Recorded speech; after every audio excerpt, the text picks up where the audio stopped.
emotions, and anger is one that many of us deal with. Some of us deal better than others, hence anger management. And so we do want to talk about how do you deal with anger, but what if, this would be really cool, if you could stop getting angry, not even getting there to begin with. So I'm super excited today to be joined by Dr. Mort. Welcome. Thank you, Tiffany. Thank you for having me. We are very excited. I'm just can't wait to learn more about how to stop being angry. Let's not even get there. I love this idea. But before I ask you how to do that, let me introduce y'all to Dr. Mort. Dr. Mort Orman, he's an MD, an internal medicine physician with 40 years of success as an anger elimination expert. I didn't even know it was a thing. I'm so glad to be learning today.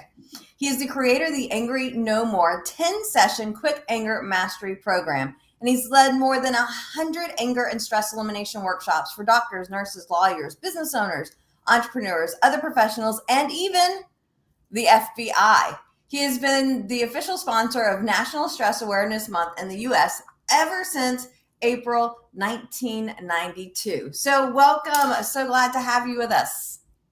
Glad to be here and to talk to your audience.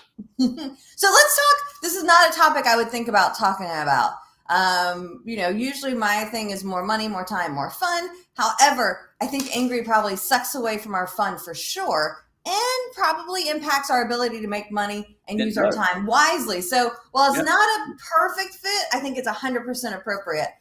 So let's talk about anger. Yeah, it definitely takes away from our fun and our happiness. And it can, everybody knows that anger can really be a problem in relationships. And, a lot of relationships go down the tubes because people don't know how to handle their anger well, and it gets out of control.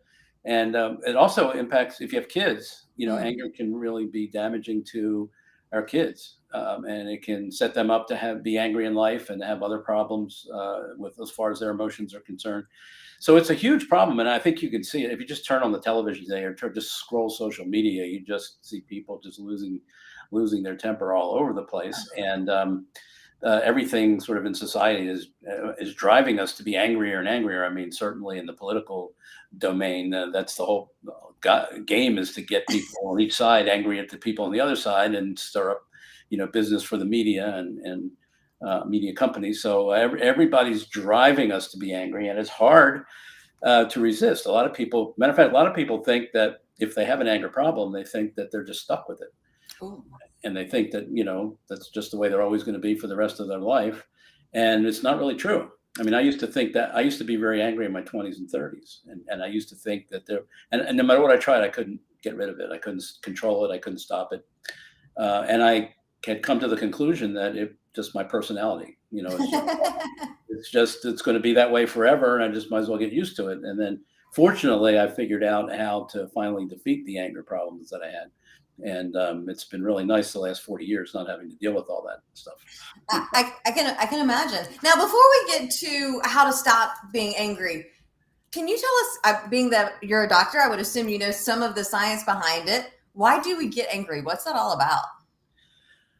Well, I mean, it's a basic human emotion. But the interesting thing is we don't really understand, or we misunderstand why we get angry. We think we know why we get angry. Okay, so we're looking at the behaviors of other people usually that we think are wrong or bad or harmful or something like that, and then we feel the anger when we see that, and it looks like A causes B kind of a thing, like a 1-2 cause-effect relationship, and that's how we think of it. So when we feel the anger, we look to what we're looking at, and we say, well, that must be the cause. And it's not that it's not the cause, but it's only the trigger. The real cause is what happens inside our bodies. The way we perceive that event, the way we look at it, the way we think about it, and some of the automatic ways of reacting to it. And these are all happening inside us, but we don't usually have any visibility on those processes. So we're completely blind to them, and it doesn't even look like they're there. It just looks like, well, somebody did something stupid or hurt somebody or something. And, and that's obviously why I'm angry. So we misunderstand the whole, we don't have all the puzzle pieces. In other words, we only have part of the puzzle. And so when we try to say, okay, what can I do about my anger? It's like, well, if I can't change people's behavior, which most of the time we can't, No. and I can't get rid of my anger just by wanting to get rid of it or whatever, um, I'm kind of stuck. It's like it looks hopeless. It looks not possible. It really puts people in a negative space around the possibilities of what they can do. And it's very logical because it makes sense. It's common sense. Yes, I saw what they did. I felt the anger. It all makes sense. Unfortunately, it's not the whole truth. Yeah. Yeah. All right. So how do we begin to stop getting angry? And I know the point of today's conversation at your spouse, your kids, your employees, anyone Yeah. else. Are you going to talk at all about how we stop being angry at ourselves too? Same thing. Okay. It doesn't matter. You can be angry at your computer. You can be angry at your car, your cell phone, your pet. You can be. It doesn't matter what you're angry at. It's the same. It's the same internal causes are producing the emotion of anger. It's just how we're looking at whatever it is we're looking at, and that comes from internal filters, internal ways we've been conditioned to view the world, to think about the world, and when we see it in certain specific ways, it's like a computer program in a way. It's like when you write the program. If I were to give you a robot, Mm-hmm. a humanoid robot, and it had no emotional capabilities, and I said to you, I want you to, just for fun, I want you to program it to have anger. Okay? And you can give it any thoughts you want. You can give it any behaviors you want. There's a couple very specific ways you'd have to program it to think and perceive in order for it to feel the emotion of anger. And if you didn't have those ways of thinking and perceiving or those filters, it wouldn't get the emotion. So, but people don't know how they've been programmed to be angry. Right. They don't know what's going on inside their bodies. And I'm including the brain when I say body. That's really the big thing that's lacking in society today that keeps so many people stuck with their anger when they don't have to be. Yeah.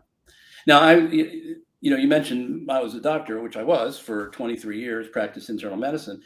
And it's amazing when most people don't have the perspective that a doctor would have taking care of patients for 2 or 3 decades, because you see the ones who are, the people who are most angry, and the people who are more mellow and they don't get angry that much. And you watch them over time and you see what happens to the two groups, and you really understand that anger is very destructive. I mean, it not only does it cause more health problems in the angry group, but then more divorces and more relationship problems and estranged relationship with kids. I mean, you just see parading through every day, and you go to the office, you go to work every day, you just see this path of destruction. And most people, when they go to work every day, maybe they have a colleague that gets angry once a month or something. They don't see the harm that it does. They don't see the price that we pay like a doctor does, because it's just right in our face every day. And so that was one of the things that kept motivating me, because I would have given up, I think, otherwise, because I tried all the stuff and it didn't work. But I kept realizing, I said, if I don't do something about my own anger, this is going to happen to me down the road. I'm going to get sick, or I wasn't married at the time, but I said, if I ever got married, it's not going to last, because I don't have any control over my anger in the relationship. And so I knew I needed to do something. And that's what kept spurring me on to keep exploring options, keep, trying to figure out what the hell was going on. And eventually I was fortunate enough to get some good input from people. So. Brilliant. All right. I'm super excited to learn more about this. And I've been kind of thinking, we've got new puppies last year. I guess it's almost been a year now, so I can't call them puppies anymore. And as I'm reading up, because I've had my dogs before, my last dog I got was 2006. And so we had her and she passed away last year. So I hadn't raised puppies in a long time. So I'm researching dogs again. It's like when you get angry at your dogs, they don't know how to respond to it. They don't know why you're angry. And it's the worst thing for them. And so I'm even when they, yesterday, they tore apart this beaver here in my office while I was on the Zoom. I didn't realize I stepped out and I'm there's stuffing everywhere. I'm oh, you silly dogs. And it's what can I do? I get angry at them. It's the same thing. It's the same thing. What's happening is you're seeing them behave in certain ways. You're feeling the anger, and you're missing the program that's running in your body and your brain that's generating the anger. Because look, you could have two people. Let's say you're in a grocery store, okay, and you're standing next to a friend, and you went shopping, and you see a mother with a child, and the Yeah. child's misbehaving, and the mother hauls off and slaps the child, and you both see the same event. One of Yeah. you is furious, gets furious about it instantly. The other one doesn't react with anger at all. So this is why when we're driving in the car and the Toyota Prius pulls in front of us and cuts us off, because it's always a Toyota Prius going under the speed limit, it irritates my husband to all get out. And for me, I'm just like, Yeah. okay. Yeah. It all depends on how you're looking at that situation, and if you look at it in a certain way, you're going to generate anger. And that's happening inside us. It's not the event. So the event doesn't cause the anger. It contributes to it, and it triggers the process.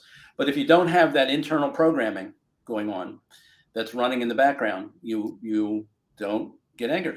When I do workshops, I'll use an example. I'll ask people, imagine being in front of a computer, and they got a keyboard and a monitor, and they press the letter A on the keyboard, and the letter A appears on the screen. And I'll say, what caused the letter A to appear on the screen? And people go like, that's a silly question. Obviously, it's somebody pushed the A key, and that's why it appeared. And it's not that they're wrong, but then when I say, well, might there be any other causes involved in the process? Anything inside the computer that might have to be there, and then they realize that, oh yeah, there has to be a program running in the computer. I kind of took that for granted, but it has to be there, And Yeah. if there's no operating system and there's no word processing program, you can press that A key all day long and nothing's going to appear on the screen. Well, while we're not computers, we're kind of like biologic computers in a way, or biologic machines. When somebody pushes our anger button, and anger appears in our body, there's a program running in the background that it's invisible to us, okay? But it's there. It has to be there. Just like you have to have a program in your computer for the A to appear on your screen. We don't have to know what that is as a computer user. But if you're a computer programmer, you better well know what it is, and you better know precisely. It's not any just random string of programming. It's Right. specific computer language that makes that happen. Just like with us, it's specific thought patterns and perceptual filters that make anger occur. And when it's really a crime that we don't learn this in school. I mean, you could easily learn it in high school. I think you shouldn't be allowed to graduate college without understanding the programs that cause anger and guilt and fear and worry, the basic kind of emotions that human beings struggle with. It's like ridiculous that we aren't training our kids with this absolutely essential knowledge. If you want to have a happy life, if you want to have fun in life, if you want to have an abundant life, you've got to be able to master your emotions, or otherwise you're going to be sunk, Gotcha. So that's what I'm doing now in my retirement years. I'm trying to help people master their anger so they don't end up sick and in the hospital or disabled. And, I can do more good for some people now as a retired physician than I could as a practicing physician, where I had all the responsibilities of their health and, having to see multiple patients every day and only having a limited amount of time. Now I'm freed up where I can work one-on-one with people and really teach them how to understand their anger and how to actually stop getting angry. Now, you don't stop right away, okay, but at least as you understand the mechanism better and as you practice undoing it, so you get something triggers you get angry. Well, you have a system now that you can step in and say, okay, I'm going to stop feeling this anger right now that has been triggered in me. And you learn how to use that system. You keep practicing with that over time. Eventually you stop reacting angrily to those situations because you've learned how to perceive them differently and understand them differently. So in my journey, I was very angry in my 20s and 30s, and then I learned how to do this, and it didn't stop me immediately from getting angry. But over time, those things that used to trigger me, the little annoying things, the big things, whatever, they didn't cause anger in me anymore because I saw them differently. I observed them differently through different filters. Yeah. I had trained myself to understand better. Okay. And then, so I literally stopped. For the last 40 years, I've hardly had any anger in my life at all. And people, when I tell people that, they go like, that's not possible. Do that. And I said, not only have I done it, but I've helped other people do it. So if people have done it, it's obviously possible. It's just that we have this mindset. We've been taught to believe if you're once an angry person, always an angry person, part of your personality, can't change it, can't fix it. and anger management is really limited in its benefits. I mean, that's Well, it's in the name itself. It's manage your anger. It's yeah, not, eliminating it or how to stop getting it. It's just how do I manage it once I get there. yeah. It's And I like got to tell I you, eat all this sugary food and get diabetes, and then I manage it after the fact. That's not the healthy way to do it. and I got to tell you, when I was in my 20s and 30s, and I was getting angry all the time, I used to get obviously I got angry in all my relationships, with people, but I got angry with my patients when they wouldn't follow my advice in the early years of my practice, and I got angry at my parents and my sister and everybody, and I couldn't control it. But I used to think that it was a life sentence for me. Well, it's nice that it's not a life sentence for you. Yeah. And I know your program is a 10 module program, so there's no way you can talk us through everything that is how to stop being angry. But could you give us a pointer or two to maybe get us started in the right direction? Yeah, and it's so amazing how much you can change people in just 10 sessions. I mean, there's this idea that you need 10,000 hours to master anything. It's like, for certain things that may be true, but this is a simple system for understanding your anger better. And I can teach that to people very quickly and then take them through it and work with them and take examples from their own life.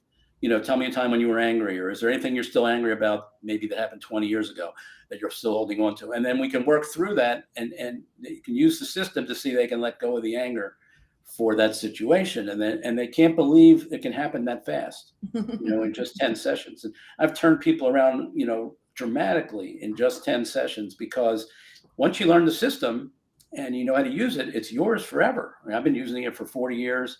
I've got other clients been using it for decades that I taught it to many years ago. It just works, and it enables you to get control of your anger, where usually anger is controlling us and dragging us around and making us do things and say things that we later regret or causes problems.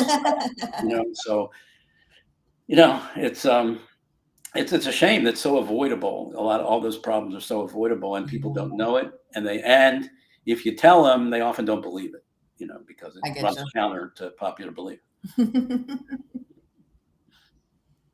All right, so we do have a Facebook user that gave a little bit of 100% agreeing with you, talking about, yes, it can happen. It may not happen overnight, but you can definitely make it happen. So what's a couple of things that we can begin to do to work on stopping the anger, knowing it's going to take more than just this conversation here today? Yeah, well, the first thing is to change your belief from, if you have an anger problem, change your belief to that you can do something about it. Okay, and there are solutions. If you just find the right people or the right solution, it can work for, even if everything's failed, for years that you've tried. So that's the first thing, just to believe it's possible. Love it. And then the second thing is to realize the real lever, the power lever, is in understanding what I call the invisible causes, the internal invisible causes, which is what we were talking about. When I get angry, or anybody gets angry, how specifically are we looking at things? How specifically are we behaving in relation to things? And there are some very characteristic patterns of thought and patterns of behavior that create the emotion of anger in all human beings. Doesn't matter what language you speak, what country you live in, what culture you grew up in. Doesn't matter if you lived 1,000 years ago or you're alive today. Anybody who got angry, we all get angry for the same program running inside of us. And unfortunately, nobody's teaching people how to identify that program. That's what you really have to get really grounded in, because that's what gives you the power. And not having that knowledge robs you of the power of dealing with. Then it will appear that you're stuck with your anger. Gotcha. And it will appear you can't do much about it. Now, I know everybody's different, but can you give an example or two of some of these internal invisible causes that you see frequently? Yeah. So, for example, one of the first things that we do when we get angry, we're always judging whatever we're looking at as if somebody's doing something bad and wrong, or something they shouldn't have done. Okay. And we don't get angry when we see somebody doing a good thing. Yeah. Like in the grocery store example, the one person that got angry saw the mother slapping the child or hitting the child as a bad thing, harming the child. The other person may have seen it as that's going to be good for the child. The child is going to build character. It's going Gotcha. to, correct their behaviors. It's good parent. Now, I'm not endorsing slapping. You're just saying here's a situation. I'm just saying as an example. If one person looks at it from a perspective of it's not a bad thing, it's a good thing, or it could be a good thing, then they're not going to get the emotion of anger. Whereas the other person who sees it as a bad thing, well, whether it's good or bad or not, that's a different argument. Okay. Yeah. Go down a lot of different paths on that argument. But so we have to realize that we have that judgment. And what we often don't realize, by the way, one of the behaviors is that we often judge people as doing something bad or wrong based on our own standards. Yeah. How we grew up, how we believe things should be done. And it may not be true that what they're doing is actually bad or wrong. We just think it is. It's just different from how we would do it. To give you an example, my wife and I just celebrated our 39th wedding anniversary. Congratulations. Which would have never happened. I hadn't learned how to deal with my anger. But I did 40 years ago, and then met her, and then we've been married for 39 years, and we rarely get into fights or arguments with each other. And in the beginning of our relationship, it was like that too. We almost never fought. But there was this one thing that happened that we would always get in an argument. It was like it stuck out like a sore thumb because it was so rare. Mm-hmm. It would only happen when we went on a car trip somewhere. Mm. And it wouldn't happen on the way out to where our destination. We would have no fights while we were wherever we were. It would only happen when we drove back. And after it happened 2 or 3 times, like I say, it just was so rare that it stuck out as a pattern. And I said to myself, I got to look into this because something fishy is going on here. This shouldn't be happening. And what I realized quickly was that what would happen is we'd start driving home. My wife would say, oh, there's something over here I'd like to go see. It's only an hour off of our path. Let's go over here. And I would go, no, we're not. I would usually be driving. I would go, no, we're not doing that. She would react to, and I had a tone, it was like, right. It wasn't just no, but no, you're wrong. That's not, and I literally thought that her way of driving home from vacation was wrong. And it turns out that in my family, when I was younger, when we went on car trips, we would drive home. We would get in the car and we'd drive directly home. We'd stop for food or gas or whatever, but we'd never deviate off of our path to go somewhere. Her family was completely the opposite. Her mother and father, they would always take side trips and go, explore different things and all that kind of stuff. So when I saw that, and I asked myself, is her way of doing it really wrong? And is my way really right? As soon as I asked the question, I knew the answer. No, she's not wrong. It's just she has a different preference and I have a different. So from that point on, it's like every time we're driving home and she wants to go off the path or something, I said, fine, if it makes you happy, let's go off the path. Yeah. No big deal. It wasn't a crime she was committing. I wasn't viewing it that way. So I didn't have any, and there was nothing to be angry about, no tone to have in my voice. No, we're not doing that. All that stuff just completely didn't show up because I was seeing her behavior in a different light, and when I was angry, I was seeing it in a light that wasn't really true. It was a mistaken way of viewing her behavior, and she was right, and she would get angry at me for getting angry with her. And she was right because she knew she wasn't doing anything wrong, and I was accusing her of doing something wrong.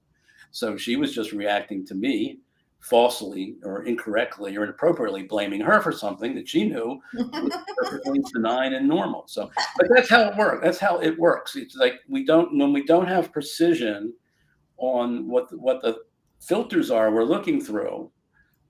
It's like me as a doctor. If I don't make the right diagnosis, it's like it doesn't matter what treatment I prescribe. Yeah. If my diagnosis is off, then I'm not serving you. I could harm you even. So we have to diagnose the program that's causing the anger. And it's the same for other emotions, by the way. There's specific thought patterns that cause fear, anxiety, and there's specific ones that cause panic attacks, and there's specific ones that cause guilt. And there are different programs for different emotions. And you were talking about your dog. Dogs can get angry or look like they get angry.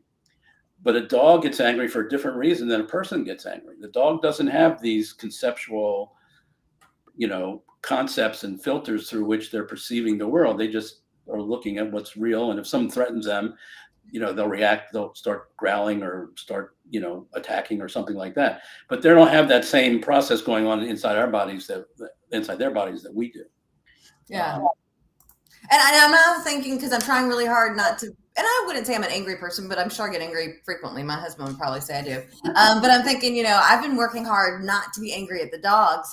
And why in the world didn't I think to apply that to everyone in my life?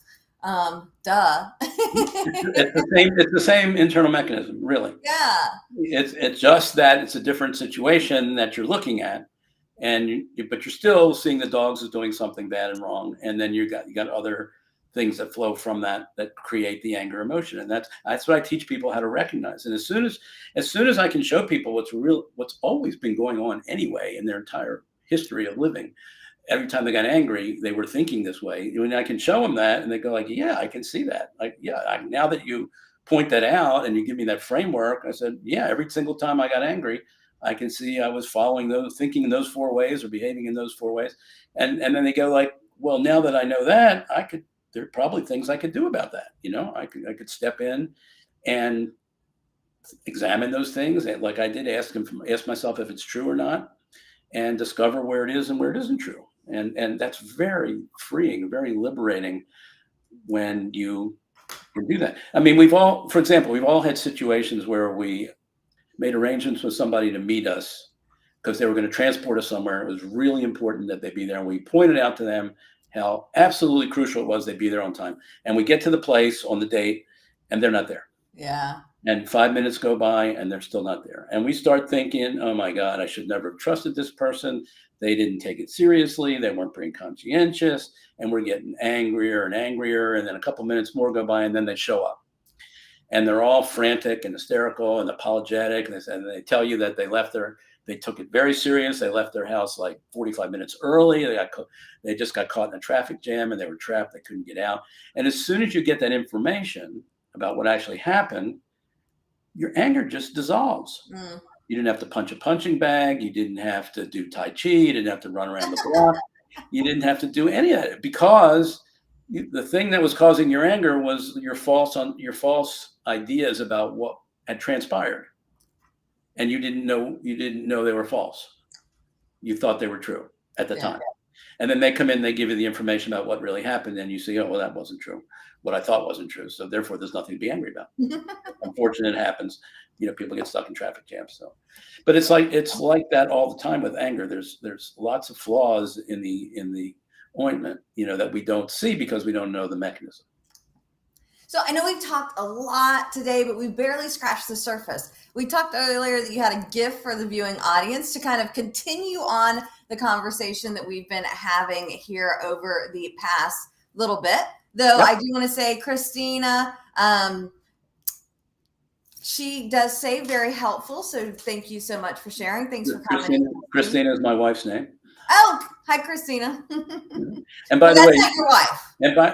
No, that's not my wife. Okay, it's just another. Okay, just like that name. And by the way, we used to have dogs, and then I decided to get rid of my dogs, and I got a veterinarian instead. So, I had access to dogs anytime I wanted them. That can totally work. So tell us where we can go for the free gift. The free gift is called the best. It's a PDF handout, a short handout. It's free. That it's called the best anger elimination method you can find. And it talks about the program that I put together, the 10-session program that I put together. It also talks about anger a little bit in general, some other points that we didn't make in this discussion.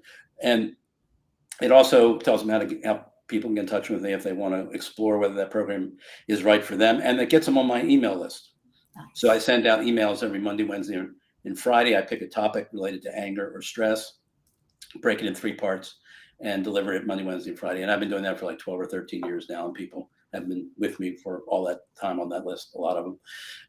So that's how they can get in touch with me and get some more information about anger and the program that I have available. Excellent. So I've got that there on the screen, theangersolution.org. Now, in just a minute, I'm going to come to you, Dr. Mort, for any final closing thoughts. But before I do, y'all, I want to make sure that you always have that that third Tuesday of the month in your calendar. From 3 to 4 p.m., we have the More Abundant Entrepreneur Show, where we have a speaker on more money, a speaker on more time, a speaker on more fun, with breakouts following each session. So we get a lot done in this action-packed 1 hour. Tickets for that are complimentary. There is on the screen all the information on the details that I just shared. You can go to bit.ly/MAE show to register. All right, Dr. Mort, back over to you. Final thoughts for the viewing audience. Yeah, well, I said the most important thing is that people believe that they can't do anything about their anger, and that's really wrong, and it will trap you. But the second thing is that we don't realize how easy it actually can be.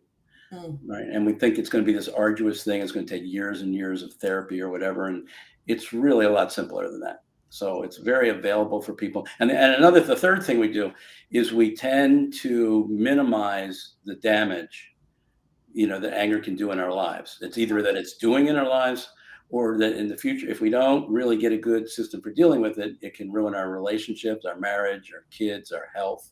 It can cause us to lose our job. We can get branded at work, as an angry employee or somebody causing a toxic workplace. I mean, there's so many ways which anger can be harmful that it's really important to get it early before it causes problems. But unfortunately, a lot of people that come to me, it's after they've had a breakup or a divorce, or their boyfriend or girlfriend left them, and now they realize they need to do something about their anger. But you don't have to wait till the bad thing happens. You can learn how to deal with your anger proactively and save yourself all that heartache. So, well, I want to say thank you so much for sharing today a little bit about, it's not about the anger management. It's about how do we stop being angry? How do we work on those internal invisible causes to make it happen? And just know that we can do it. Just because we're angry today doesn't mean we have to be angry forever. There are steps that we can take, and you can help them do that. So thank you so very much for being here today. It was my pleasure. Thanks for having me. And for our viewing audience, we appreciate, as always, you being here, you interacting. This will be available on our YouTube channel, so you can go and watch it. Feel free to share it. Talk up Dr. Mort, and we will see you soon for our next live. Happy networking.